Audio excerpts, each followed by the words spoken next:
आसंता 3 दिन जाए राज्य में वर्षा संभावना रही। हेलो फ्रेंड नमस्कार, आप हिंदी ओडिया देखिए आज 20 डिसेम्बर चैनल आज न्यूज। दक्षिण बंगोपसागर लघुचाप प्रक्रिया होईछि। आसंता 3 दिन जाए राज्य में वर्षा संभावना रही। मेघुआ पाग सह हालुकारु मध्यम धरण वर्षा संभावना नहीं पाणीपाग विभाग पक्षर पूर्वानुमान कराଯାଇଛି। चाषी मैंने धान कटारे व्यस्त थिबा बेले किछि चाषी धान काटी बिलरे कचरा पकाइछन्ति। एपटे वर्षा संभावना नहीं चाषी आंखुरु निद होजिगलानी।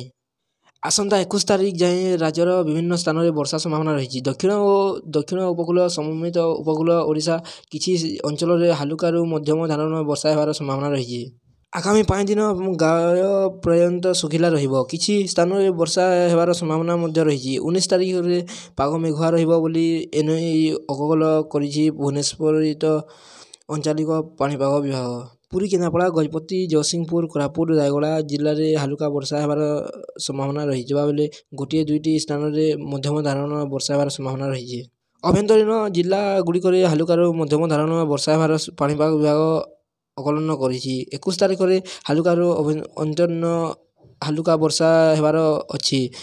पाग मेघुआ थिबारु गोटे दुईटी स्थान में कुहुड़ी देखाजिबो बोली पाणीपाग विभाग पूर्वानुमान करिछि। भिडियोटी भल लाइक करेंगे, सब्सक्राइब करेंगे, पाखे बेल आइकन क्लिक करेंगे जहाँद्वारा आप टॉप न्यूज जानी पारे।